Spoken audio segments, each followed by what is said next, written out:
Superfood কথাটা তো এখন আমরা প্রায়শই শুনে থাকি। তো আজ রুটিকে সুপার রুটি বানাবো আমরা। কি করে বানাবো? সেটা ভিডিওটা দেখলেই বুঝতে পারবেন। ভীষণ সহজ, আপনারাও বানিয়ে নিতে পারেন। নমস্কার বন্ধুরা, মেঘার সাথে বাঙালিয়ানার আরো একটি নতুন পর্বে আপনাদের সবাইকে স্বাগত। প্রত্যেকদিন আমরা সাধারণত শুধু গমের আটার রুটি খেয়ে থাকি। গমের আটার রুটি হলো নর্মাল রুটি। তো এটাকে সুপার রুটি বানানোর জন্য আরো বেশ কিছু উপকরণ এতে মেশাবো। তো সবার প্রথমে বাড়িতে থাকা যে কোনো একটা পার্টিকুলার কাপ অথবা বাটি নিয়ে নেবেন।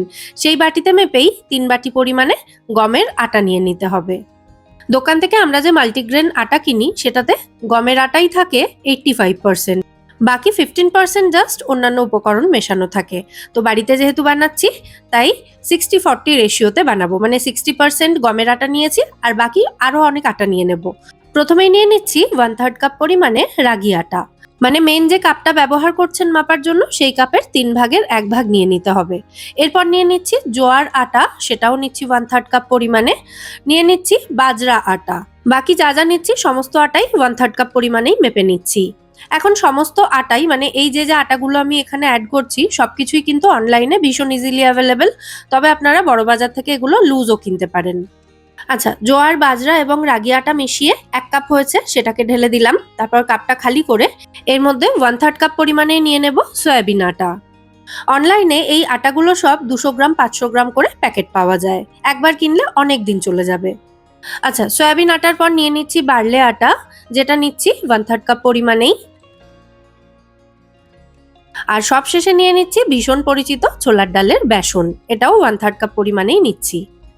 আবারও ওই বড় কাপটা ভর্তি হয়ে গেল, মানে 1 কাপ হয়ে গেল। তো এটা আবারও আমি এই পাত্রের মধ্যেই ঢেলে দেব। তাহলে গমের আটা ছাড়াও আরো 6 রকম আটা আমি ব্যবহার করলাম। আর এর সাথে 1/2 কাপ পরিমাণে নিয়ে নেব এখানে মিক্স সিডস। এই সিডসগুলোকেও মিক্সিতে গুঁড়ো করে নেব। এখানে 5 রকমের বীজ আছে, ফ্ল্যাক্স সিডস আছে, চিয়া সিডস আছে, সানফ্লাওয়ার, ওয়াটারমেলন আর রয়েছে পামকিন সিডস। তো সিডসগুলোকে মিক্সিতে গুঁড়ো করে এই আটার মধ্যে মিশিয়ে নিয়েছি। তারপর সমস্ত কিছু একসাথে খুব ভালো করে মিক্স করে নেব। তাহলেই আমাদের সুপার আটা এখানে একেবারে রেডি হয়ে যাবে। এটা তৈরি হয়ে গেল আমাদের হেলদি মাল্টিগ্রেন আটা।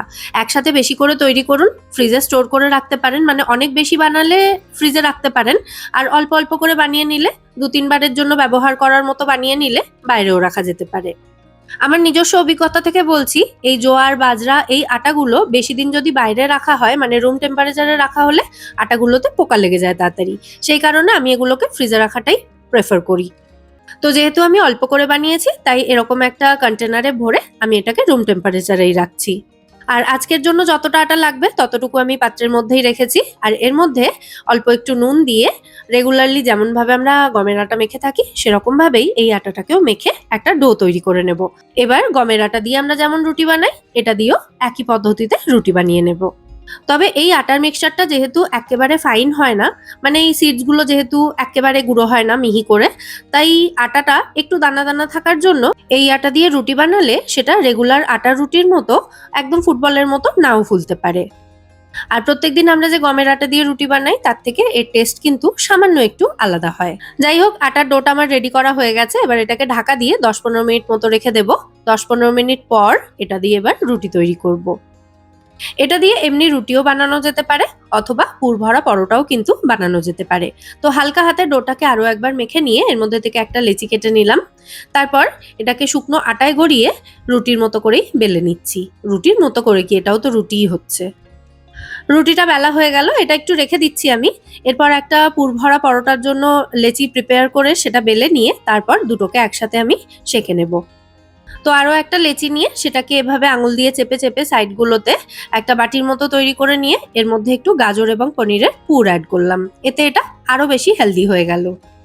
আর এইভাবে পুরভরা রুটি বা পরোটা তৈরি করলে এর সাথে খাওয়ার জন্য আর অন্য কিছু প্রয়োজন হয় না। একটু আচার বা রায়তা রাখতে পারেন সাথে, তাহলেই দেখবেন রুটিগুলো শুধু শুধুই খাওয়া হয়ে যাবে।